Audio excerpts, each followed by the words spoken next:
저도 은혜를 많이 받고 있고요. 또 개인적으로 도전을 여러 가지로 많이 받고 있으면서 잠언이 이렇게 좋은 성경이었나. 그래서 잠언에 대하여 새로운 눈이 열리게 되는 그런 기회이기도 합니다. 아마 많은 분들이 나름대로 그런 은혜를 받고 있으리라고 생각을 합니다. 자, 먼저 이 시간에는 우리가 함께 은혜를 나눴던 부분들을 제가 요약을 해서 한 5가지로 이렇게 은혜를 나누려고 그러는데요. 먼저 잠언 11장 1절 말씀을 한번 읽어보도록 하겠습니다. 잠언 11장 1절 읽어보겠습니다. 시작. 속이는 저울은 여호와께서 미워하시나 공평한 주는 그가 기뻐하시느니라. 여기에 속이는 저울을 하나님께서 당연히 미워하시고 공평한 주는 그가 기뻐하신다 그랬어요. 자, 그래서 의인은 어떤 사람이냐면 여기 정직한 사람이 의인이고, 또 악인은 어떤 사람이냐면 속이는 사람이 악인이다, 이렇게 말씀을 합니다. 그런데 잠언을 볼 때 항상 우리가 무엇을 생각하냐면 잠언은 윤리적 얘기가 아니에요. 잠언에는 복음이 있어요. 잠언에는 진리가 있어요. 만일 이게 그냥 그러면 속이지 말자, 우리가 공정하게 정직하게 살자, 그렇다면 이것은 윤리예요. 자꾸 성경을 우리가 오해하는 게 뭐냐면 윤리 또는 율법으로 갈 수가 있다는 것입니다. 항상 성경을 때 복음으로 봐야 되거든요. 그래서 복음으로 봐야 되는데 윤리로 보고 또는 도덕으로 보고 어떤 이 책을 율법적 정도로 본다면, 그러면 난 속이지 않았어, 나는 그 정직한 사람이야 라고 가는 거예요. 그러나 여기에서는 인간의 본질적인 것을 고발하는 내용입니다. 사실은 뭐냐면 우리는 원래 속이는 자라는 거예요. 사람들은 자기는 속이지 않는다고 생각해요. 그러나 그 속으로 들어가 보면 속이는 사람들이에요. 이게 우리의 본질이에요. 신앙은 항상 부정에서부터 시작해야 돼요. 저는 거짓말하는 자입니다, 이렇게 시작해야 돼요. 난 거짓말한 적이 없습니다, 이러면 그때부터는 이게 바리새인이 되는 거예요. 그때부터 위선자가 되는 거예요. 복음이 필요 없는 자가 된 거예요. 예수가 필요 없는 자예요. 그래서 우리 아버지는 거짓말하는 아버지 마귀입니다, 이렇게 시작을 하는 거예요. 그래서 우리는 정직하기가 어려워요. 우리가 정직한 이유가 뭔지 아십니까? 체면 때문에 그래요. 그리고 혹시 들켰을 때 내 명예가 잘못될까 봐 정직한 척하는 거지, 사실은요 우리는 원래 정직하지 않아요. 우리는 속이는 사람이에요. 매 순간순간 정직과 거짓을 놓을 때마다 우리는 선택을 해야 돼요. 우리는 정직하지 않기 때문에 아무도 보지 않은 상태에서 거짓과 정직, 그리고 거짓으로 갔을 때 이익이 생기는 거거든요. 여긴 속이는 저울 하면 이익이 생기지 않습니까? 공평한 주 아무것도 없어요. 그러니까 정직은 대가가 없고 속이면 대가가 있어요. 아무도 모를 때 항상 선택하는 거예요. 정직이라는 것은 내가 그 길을 매일매일 선택해가는 과정이라는 것을 가르치는 것입니다. 우리는 원래 정직하지 않아요. 이 인정부터 하셔야 돼요. 전 정직하지 않은 사람입니다, 여기서부터 시작해야 복음이 복음되고 예수가 우리의 구세주가 되는 건데, 청전 정직했는데요? 그러면 당신은 예수 필요 없는 사람이에요. 정직하지 않습니까? 우리는 정직할 이 정직이라고 하는 것은 항상 이건 영적인 힘이에요. 이건 성령의 감동이고요. 이건 연단받은 마음이고요. 그게 지혜고요. 근데 우리는 정직하지 않아요, 사실은요. 자기 기준으로 볼 때 정직하다지만 하나님의 기준으로 볼 때는 정직하지 않단 말입니다. 그래서 정직은 과정이에요. 계속 정직한 길을 또 택하고 또 택하고, 좁은 길을 또 걸어가고 또 좁은 길을 걸어가고, 좁은 길을 걸어간다는 것은 계속 손해보는 길입니다. 남들이 다 그냥 속이는 저울을 이렇게 가지고 있을 때 저는 계속해서 속이지 않는 공평한 추를 가지고 있겠습니다. 그게 계속적인 시험이라는 것입니다. 그래서 우리가 먼저 하나님 앞에 이것을 고백해야 돼요. 저는 정직하지 않은 자입니다. 다른 사람에 비해서 조금 정직할 수 있을지 몰라요. 그러나 하나님 보시기에는 안 그럴 수 있다는 것입니다.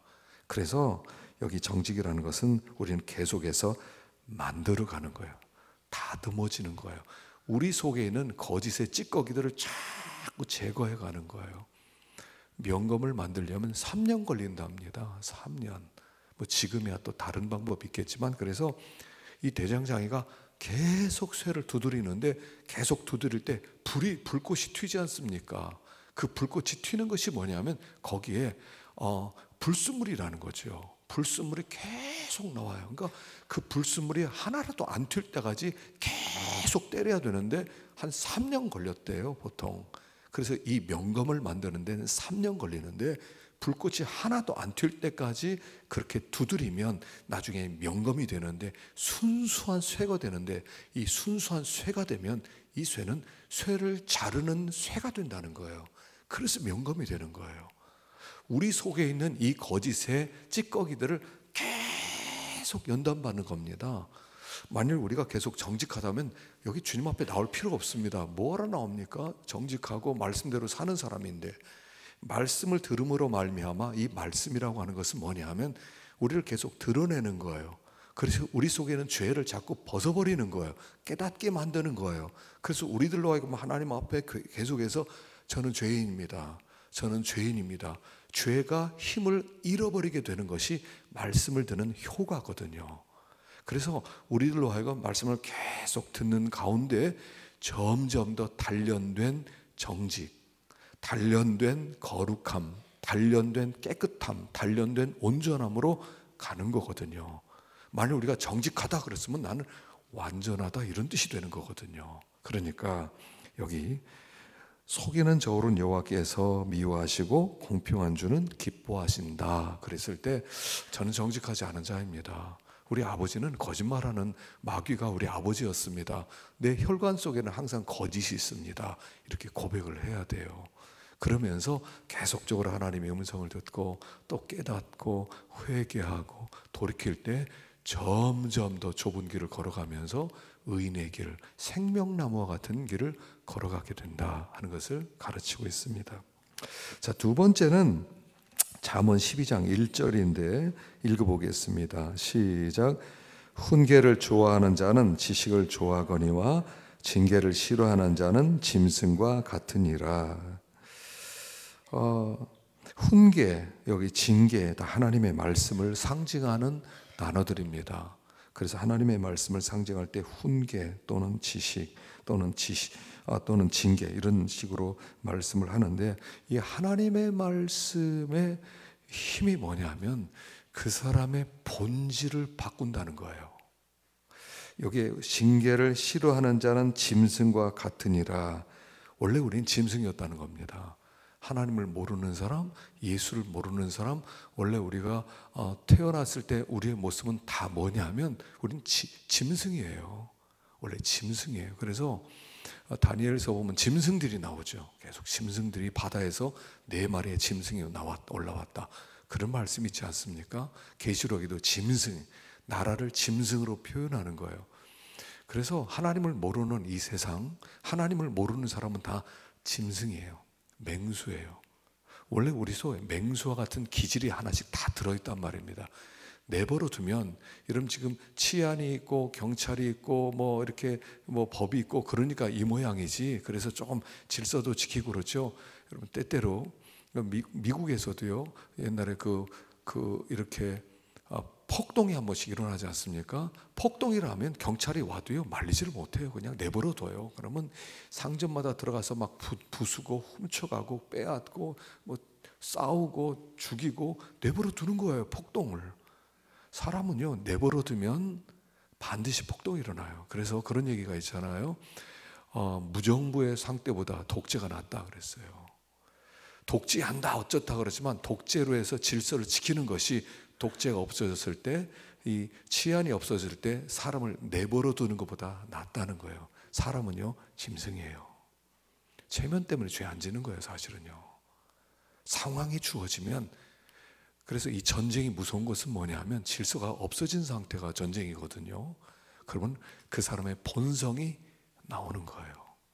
사람 죽이는 거 누구도 날 수 있어요. 예전에 우리나라 유교 일어나기 전에도 뭐 이렇게 여순 반란 사건 이런 때도 보면요, 그냥 죽이고 다녔어요. 자기 동네 사람들 그냥 죽이고 다녔어요. 죽창으로. 그게 보통이었어요. 보통 사람들, 그렇게 착하고 선한 사람들이, 모습들이 그러고 다녔다고요. 여러분, 우리 속에 짐승이 있다는 걸 알아야 돼요. 그런데 이 세상 교육과 하나님의 말씀의 차이는 뭐냐 하면, 이 세상 교육의 특징은 이 짐승들을 세련된 짐승으로 만들어갈 수는 있어요. 교육받은 짐승으로 만들 수가 있어요. 그냥 씻지도 않고 막 산속에 다니던 이 짐승들을 데려다가 길들여서 그리고 나서 깨끗하게 씻기고 그리고 나서 우리에 둘 수는 있을지 몰라요. 그러나 그 짐승을 변화시켜서 양이 되기는 못 만드는 거예요. 그런데 하나님의 말씀의 특징이 뭐냐면 본질을 바꾸는 거예요. 그래서 나쁜 나무를 변화시켜서 좋은 나무가 되게 하는 거예요. 가시나무를 변화시켜서 포도나무가 되게 하는 힘이 말씀에 있는 거예요. 그래서 여기에 훈계를 좋아하는 자는 지식을 좋아하는데 징계를 싫어하는 자는 짐승 같다 그랬어요. 하나님의 말씀을 싫어하는 사람, 하나님의 말씀을 듣지 않기를 원하는 사람은 짐승 자체라는 거예요. 그래서 우리가 이거 인정하는 것에서부터 시작하는 겁니다. 난 짐승이다. 여러분, 때때로 그런 거 느끼지 않았습니까? 이렇게 사는 걸 보니까 나 짐승 아니야 이거. 그냥 어떤 목적 없이 그냥 배만 채우고 어떤 말초신경만 이렇게 채워나가는, 그냥 이게 짐승 아니야? 여러분, 그렇게 느낄 때 없었습니까?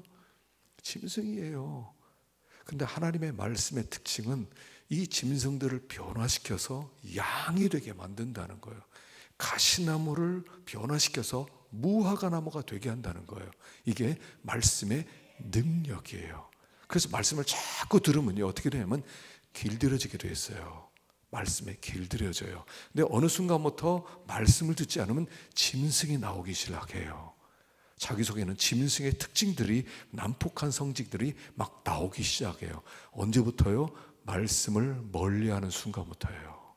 그래서 우리들은 계속 말씀을 들어야 돼요. 여러분, 그 혈압 있는 사람들은 혈압약을 매일 하나씩 먹어야 되잖아요. 그래서 나 괜찮다 그래서 안 먹으면 그것 때문에 뇌출혈 걸리고 그런 사람들이 있지 않습니까? 똑같아요. 예수를 믿는 사람은 말씀을 받은 사람인데, 말씀을 받은 사람은 계속 말씀을 받아야 돼요. 맨날 하는 그 말씀 못 들어? 그렇지 않아요. 말씀이 들어가면 그 속에 있는 짐승 같은 기질들을 길들이는 거예요. 자꾸 길들이고. 그래서 말씀이 들어가면 죄의 힘을 잃게 만들어요. 그래서 사람들은 이 죄성이 강해지면요, 죄인 대로 막 달려가거든요. 그런데 말씀이 들어가면 이 죄성이 힘을 잃어버리는 거예요. 그래서 우리가 하나님의 말씀 훈계로 말미암아 이 짐승 같은 삶에서 벗어나게 되는 것이다. 그리고 이 말씀이 아니면 짐승이다. 남자건 여자건 할 수 없어요. 짐승으로 변화되는 거예요. 그래서 여기 두 번째는 징계를 싫어하는 자는 짐승과 같다. 돌감람나무인 우리가 참 감람나무에 덧붙여서 참 감람나무 열매를 맺힐 수 있는 것은 말씀밖에 없다. 이 세상에 말씀 외에 없어요. 어떤 책, 어떤 철학서, 어떤 사상서, 어떤 책도 우리를 변화시킬 수 있는 것은 없어요. 말씀밖에 없는 거예요. 그래서 여기 훈계를 좋아하는 자, 하나님의 징계를 듣는 자가 될 때 길들여진 자가 되어서 온순해지는 거죠. 자, 세 번째는 잠언 12장 16절입니다. 읽어봅시다. 시작. 미련한 자는 당장 분노를 나타내거니와 슬기로운 자는 수욕을 참느니라. 미련한 자는 분노를 당장에 나타나고, 또 지혜로운 자는 화가 나더라도 잘 참고 견디는 사람, 이런 뜻이 아니에요. 이것도. 그러면 성격이 직선적이고 다혈질적인 사람이고, 이런 사람들은 지혜자가 되지 못하는 것입니다. 근데 여기에서 말하는 것은 뭐냐면, 사람은 항상 분노의 불을 품고 있다는 거예요. 누구든지 사람은 그 속에 분노가 하나씩 있어요. 분노의 불이 붙어 있다는 겁니다. 그래서 이 분노의 광기가 있어요. 조금만, 한 부분만 딱 건드리면 길길이 날뛰는 부분들이 있다는 거예요. 그런 부분들이 있어요. 그래서 우리 속에는 항상 이 분노가 있기 때문에 우리는 미련한 자라는 거예요, 사실은요. 나는 이렇게 잘 참고 나는 참 있어. 그래서 막 속에 부글부글 끓는 화를 난 참을 수 있어. 그럴 수 있을지 모르지만 그 속에는 끓는 물 같은 그런 분노의 불이 있다는 거예요. 그래서 모범생, 여러분 가정에서요, 모범생, 우리 아이는 참 모범생이야. 여러분 모범생들 조심해야 돼요. 모범생들은 겉모습으로는 그렇지 그 분노의 불이 없는 게 아니에요. 그 분노의 불을 감추고 있을 뿐이에요. 사실은 여러분 모범생이 위험해요. 그런데 모범생 아니고 워낙 그냥 가정에서 그냥 뭐 이렇게 좌충우돌 하는 아이들은 그냥 막 이렇게 쏟아내잖아요. 그게 원래 정상이에요. 근데 모범생들은 나중에 속으로 병들어요. 저도 옛날에 목사 아들이다 보니까 목사 아들은 항상 뭐 말썽부리면 안 되잖아요. 항상 제가 제일 싫어한 게 뭐냐니까 목사 아들이, 이게 그러면 제가 너무 싫었어요. 속으로 막 불이 붙어요. 근데 겉으로는 예. 와, 나이가 어린데 어떻게 저럴 수 있나? 여러분, 속은 불타요. 제가요, 불이 탔어요. 저는 상처가 굉장히 많은 사람이에요. 목사 아들로 자라다 보니까 상처가 굉장히 많아요. 근데 표현을 못해요. 학교에 가서 상담도 못해요. 상담하면 집안의 치부가 다 드러나고 목사 집안이 저렇구나, 그러니까 말도 못해요. 친구들에게 말도 못했어요. 항상 꿍꿍댔어요. 그러다 보니까 이게 막 쌓이더라고요. 누구보다도 더 큰 분노의 불이 점점 더 커져가고 있더라고요. 여러분, 우리는 분노의 불이 있어요. 그래서 집안에서 아버지가 굉장히 엄할수록 그 자식이 막 쩔쩔매거든요. 그런 아이들은 위험해요. 왜냐하면 속에 터트려 드릴 이게 방법이 없었기 때문에 속으로 있지만 언젠가 터지게 될 때 큰 사고를 터뜨릴 수 있어요. 여러분, 아이들이라고 무시하면 없어지는 줄 아십니까? 분노의 불이 다 있다고요. 무서운 불이 하나씩 있어요.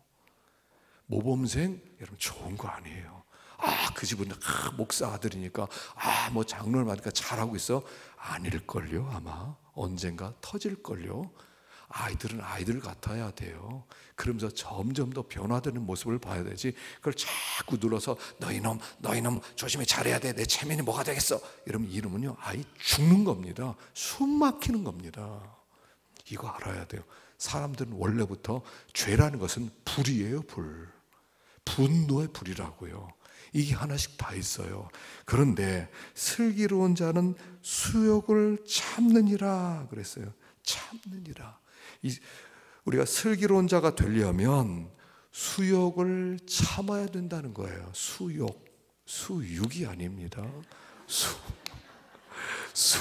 수욕이에요. 수육하면서 갑자기 침이 도는데, 수욕을 참는다는 건 뭡니까? 이 수욕을 참는다는 것은 부끄러운 것을 참는다는 거예요.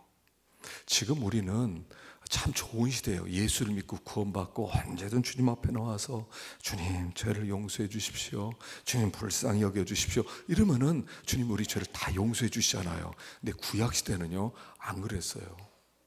구약시대는 어떻게 됐냐면 죄를 지으면 일단 제사장에게 양 한 마리를 가져가야 돼요. 집이 좀 잘 살면 수염소 하나 가져가고 나중에 소 한 마리도 가져가야 돼요. 그래서 양 한 마리를 끌고 성전으로 가는 걸 보면 사람들이 다 알아요. 저거 죄졌구만. 죄 졌으니까 저거 제사 지내러 가는 거 아니야. 그러니까 죄 졌다는 것을 양을 끌고 갈 때 다 선전하는 거예요. 난 죄인입니다 이렇게. 그리고 나서 제사장에 가서는요 다 얘기해야 돼요. 난 죄 졌습니다, 이런 죄를 졌습니다. 제사장에게요 시시콜콜 모든 것을 싹 얘기해야 돼요. 얼마나 창피합니까? 바로 그것을 얘기하는 거예요.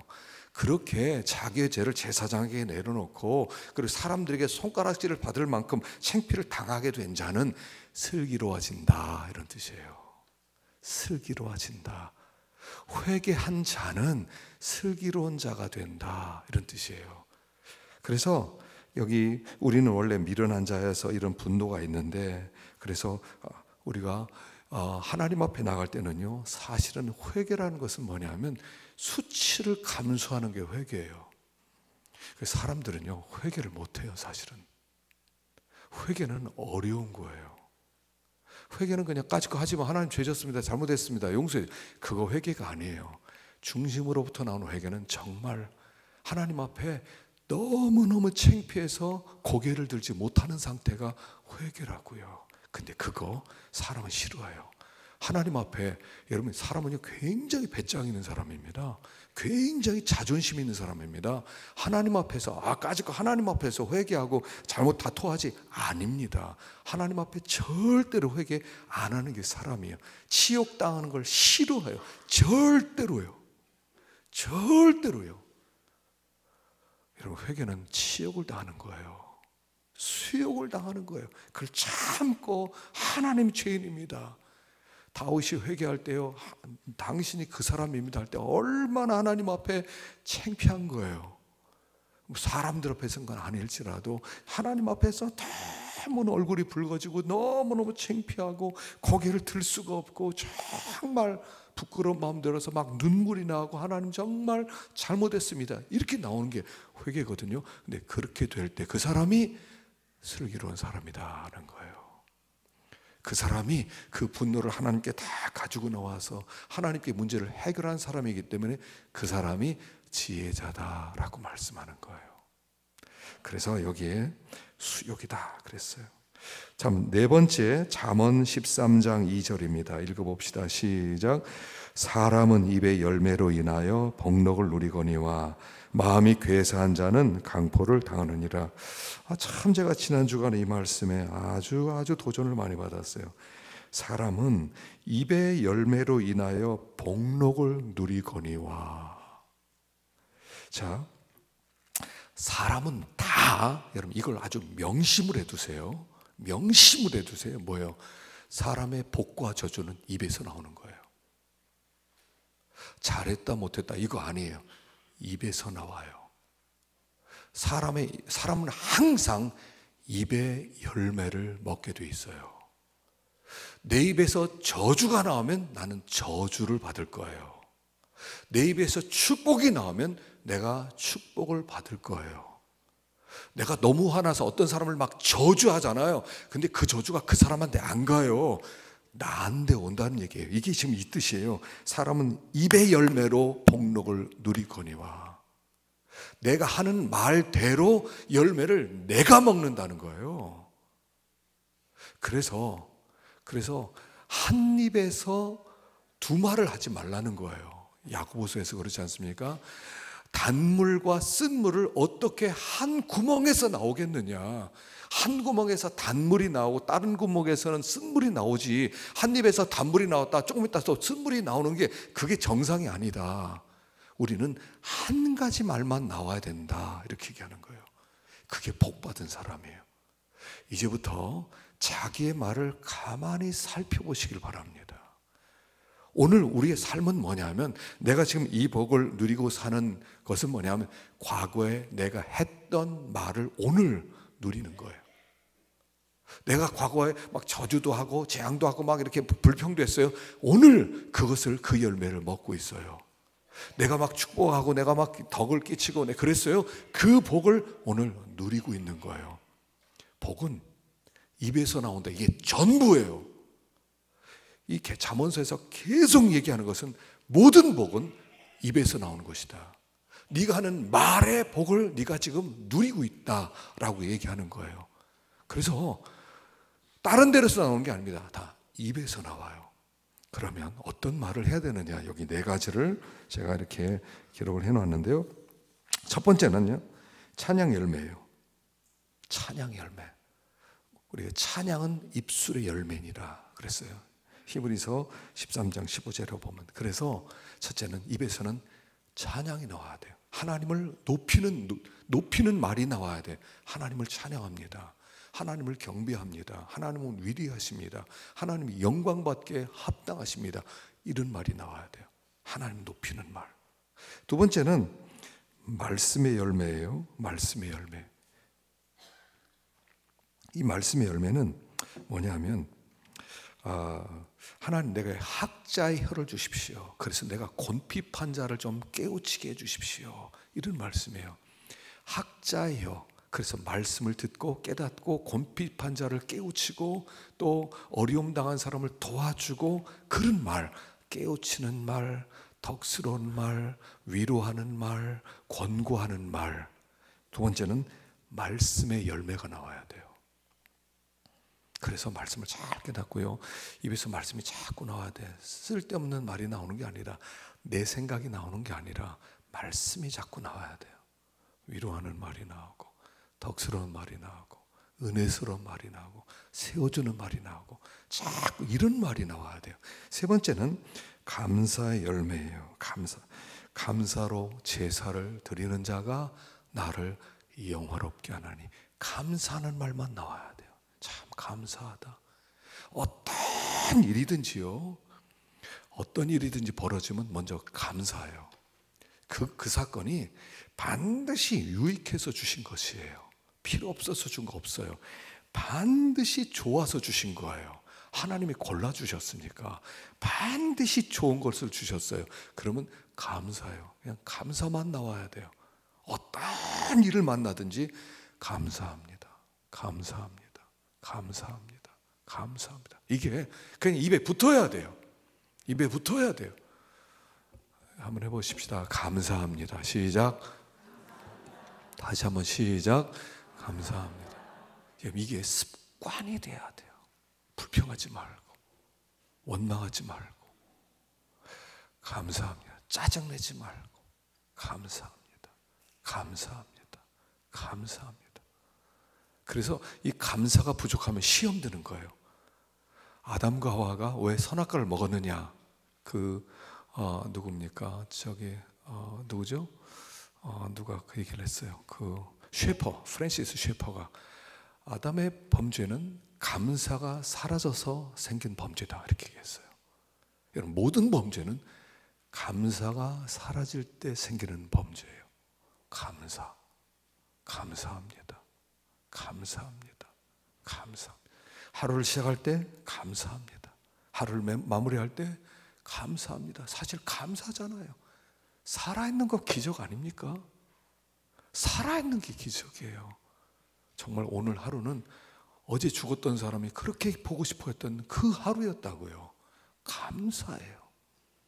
그래서 감사하는 말이 나와야 돼. 네 번째는 기도예요. 기도.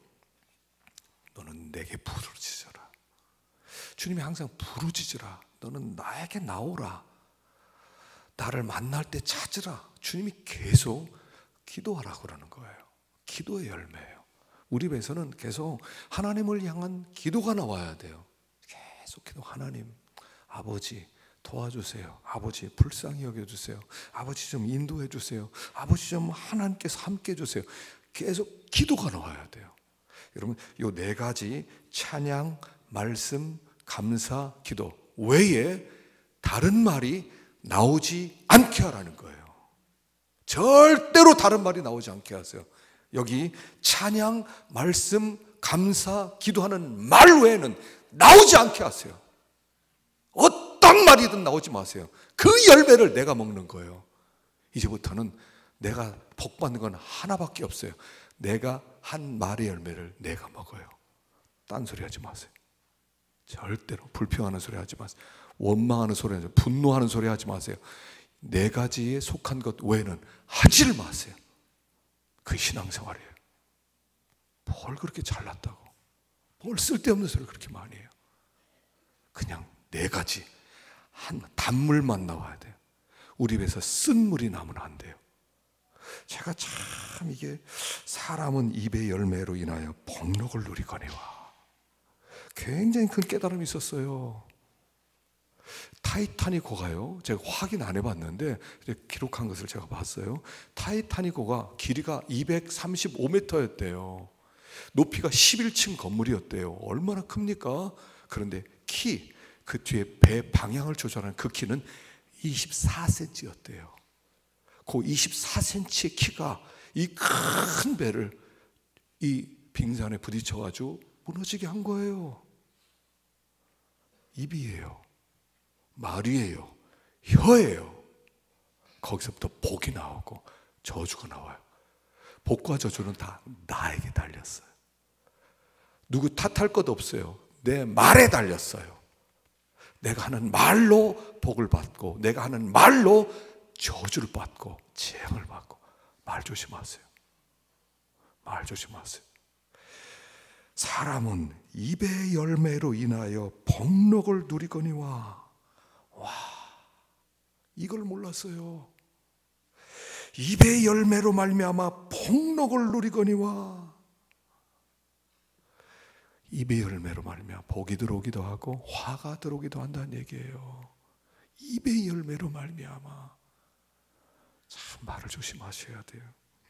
마지막 잠언 15장 12절입니다. 시작. 거만한 자는 견책받기를 좋아 쓰긴 여호와를 경외하는 것이 지혜의 훈계라. 겸손은 존귀의 길잡이니라. 하나님이 가장 귀하게 여기는 것은 겸손이고 가장 싫어하는 것은 거만이다. 그렇게 말씀하는 거예요. 하나님은 우리의 마음을 감찰하고 계셔요. 그래서 스올과 아바돈도 하나님 앞에 가리워지질 못한다. 하나님은 죽은 자의 마음도 아신다고 그랬어요. 하물며 우리 마음을 하나님이 아셔요. 사람은요, 속이는 거 아주 쉽습니다. 사람을 속이는 것은 아주 쉬워요. 그러나 하나님은 속지 않으세요. 하나님은 무서워요. 여러분, 하나님은요 정말 무섭습니다. 하나님은 그냥 무서운 게 아니에요. 정말 무서운 분이에요. 여러분, 이거 알아야 돼요. 신앙생활 하려면 하나님은 무섭다, 이거 알아야 되더라고. 보니까 하나님은 무서워요. 굉장히 무서운 분이셔요. 그래서 하나님은 우리의 마음을 살피는 분이기 때문에 하나님은 정말 조심하셔야 돼요. 하나님이 싫어하는 것은 거만함이에요.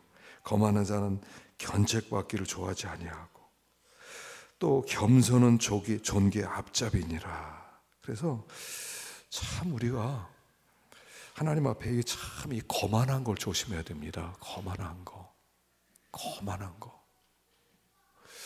지난번에 어떤 미국에서 43년 살던 목사님이 이제 한국에 와서 한국에서 사역을 미국에서 은퇴를 하고 한국에 나와가지고 이렇게 한국 교회에서 이제 말씀도 전하고 교제도 하면서 느낀 게 있다고 그러더라고요. 3가지를 느꼈대요. 43년 만에 한국 돌아와서 교회를 방문해 보니까 3가지가 달라졌대요. 첫째는 젊은이들이 없어졌대요. 옛날에 교회 젊은이들, 어린이들을 꽉 찼는데 젊은이가 없어졌다는 게 첫 번째 인상 깊었고, 그 다음에 2번째는 가난하지가 않더래요.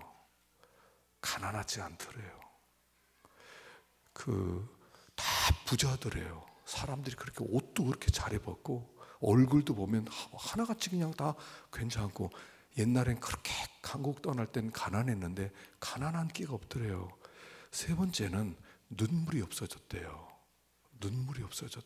절규가 없어졌대. 이분이 이렇게 얘기하더라고요. 절규가 없는 것에는 하나님의 개입도 없다. 성경의 모든 것은 하나님 앞에 한 절규, 절실함, 절절함, 하나님께 그렇게 나올 때 하나님이 그것에 개입하셔서 역사하는데, 절규가 없으니까 하나님의 개입하심도 없는 이 한국교회를 보고 너무 안타까웠대요. 이분이 한국에 있을 때는 피아노 반주를 했대요. 그래서 새벽 기도 때 반주하고 기도 마치고 가려고 그러면 곳곳에 교인들이 눈물을 흘려서 이제 신발 벗고 주로 들어왔으니까 그 눈물을 안 밟기 위해서 눈물을 피해서 나가는 것이 자기의 일이었는데 우는 사람이 없다는 거예요. 절규를 잊어버렸대요. 그러면서 하는 얘기가, 하나님이 이렇게 말할 것 같다. 한국 교회를 바라보면서 너희들 참 많이 컸다. 때때로 그러죠. 어떤 사람 보면 그 녀석 많이 컸네. 그 좋은 말 아니잖아요. 하나님께서 우리를 볼 때 그거 많이 컸네, 거만하다는 거예요. 거만해. 언제부터 우리가 그랬어요? 올챙이적 생각을 잊어서는 안 돼요. 옛날에 어땠어요? 우리 민족이 먹을 게 없었어요. 저희 집에서도 한 끼는 항상 고구마였어요. 저는 흰쌀밥을 중학교 2학년 때 처음 봤어요. 흰쌀밥, 와, 저는 쌀밥이 흰 줄 몰랐어요. 원래 그냥 누르틱틱한 게 흰밥이 쌀밥인 줄 알았어요. 할머니네 갔더니 쌀밥을 줬는데 하얀 쌀밥을 주더라고요. 그래서 제가 놀랐어요. 아니, 밥이 왜 이렇게 하얘요? 그때 할머니가 우리 어머니에게, 야, 너 도대체 얘에게 쌀밥 안 줬냐? 혼을 내시더라고요. 그 당시에는 그렇게 가난하게 살았어요. 길바닥에 다니면서 풀 뿌리 캐먹고 살지 않았습니까? 형들하고 동네 형들 가다가 거기 풀이 하나 있으면 그걸 잘라가지고요 씹어 먹었어요. 그 단물 빼먹느라고. 가지를 보잖아요. 그냥 씹어 먹었어요. 감자서리 하러 다녔어요. 감자 캐가지고 거기 밭에서 감자 먹고 그냥 거기서 굽고 이런 게 어디 있어요. 너무 배고프니까. 우리 그런 민족이었어요. 하루 3끼를 어떻게 먹습니까? 2끼밖에 못 먹던 우리였다고요. 많이 컸어요.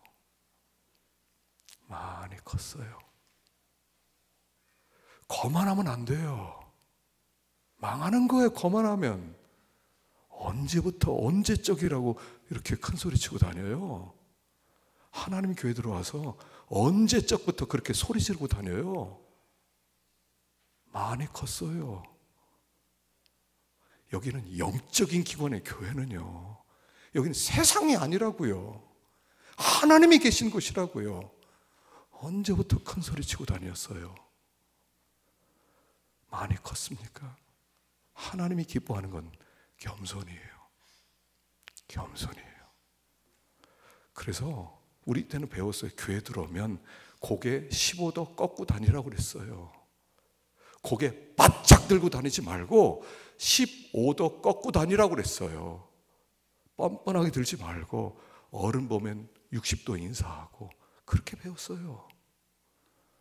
다 잊어버렸어요. 많이 컸어요. 거만해졌어요. 거만해졌어요. 이러니 하나님이 이 교회, 이 시대를 그냥 두시겠어요? 우리가 새벽마다 기도하면서 한국교회를 구해달라고 기도하고 있습니다. 사실 40일 기도의 특징 중에 하나는 제가 한국교회를 위해서 기도하자 이런 마음이 있었어요. 그런데 하나님 이 민족을 살려주십시오. 다시 그리스도의 계절이 오게 해주십시오. 다시 각 교회마다 새로워지게 해주십시오. 그 기도하는데 두려워요. 이 기도해도 되나? 여러분, 그게 무슨 뜻인 줄 아셔요? 그리스도의 계절이 오고 하나님 이 시대를 축복하셔서 하려면요, 뭐부터 시작이 돼요? 허무는 것부터 시작해야 돼요. 허물어야 돼요. 하나님이 이 민족을 두렵게 만들어서 정말 교회로 밀려와서 하나님이 살려주십시오 하려면 이 건방진 이 시대 가운데 하나님이 어떤 엄청난 일을 하셔야 되는데 이 기도해도 되나? 그러면서 제가 새벽마다 기도하는 거예요. 하나님 전쟁이라도 일으켜주시고 하나님 지진이라도 일으켜주셔서 이 민족이 정신을 바짝 나게 해주세요. 그 기도가 얼마나 두려운 기도인 줄 아셔요? 이 민족 살려달라는 기도는 먼저 하나님의 두려움을 알게 해달라는 기도라고요. 이 기도 해도 되나? 그러면서 기도하고 있어요. 하나님을 두려워해야 돼요. 하나님 무서워요. 요즘 만난 하나님은 얼마나 무서운지 모르겠어요. 그 두려운 하나님, 그냥 좋은 하나님 그런 줄 알았더니 그게 아니더라고요. 두려운 하나님이에요. 하나님 하나라도 놓치는 법이 없어요. 생각 하나라도 놓치는 법이 없어요. 두려우세요. 겸손해야 돼요. 이 민족이 살 수 있는 길은 하나예요.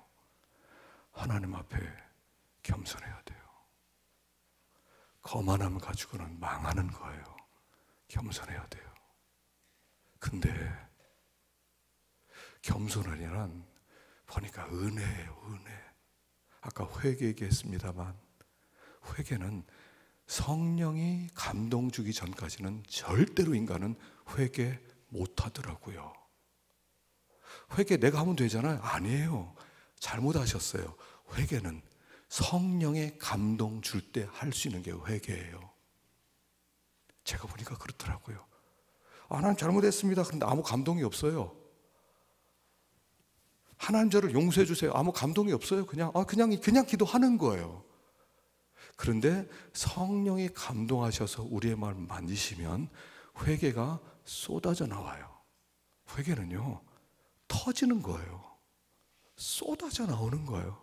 하나님, 죄인입니다. 이게 그냥 나오질 않아요.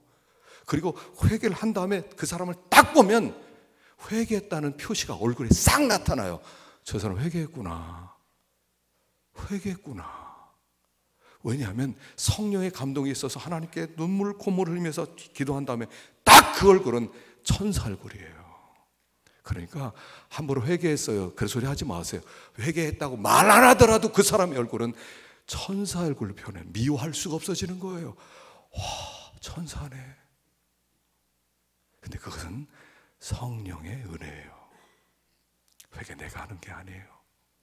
은혜 주셔야 할 수 있는 게 회개고, 그렇게 될 때 겸손해지는 거예요.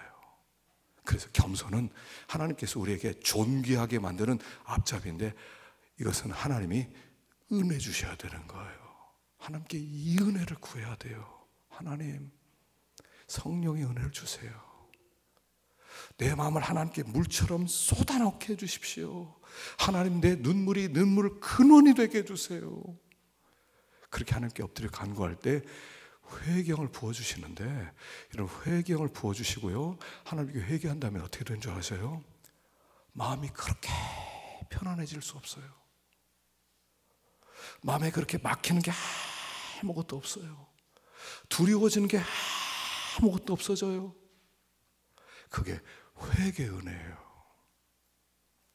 하나님께서 그 회개 은혜를 주시고 우리를 다 겸손하게 만드셔서 복된 길로 이끌어 주십시오라고 간구할 때 그 은혜를 우리에게 주실 줄로 믿습니다.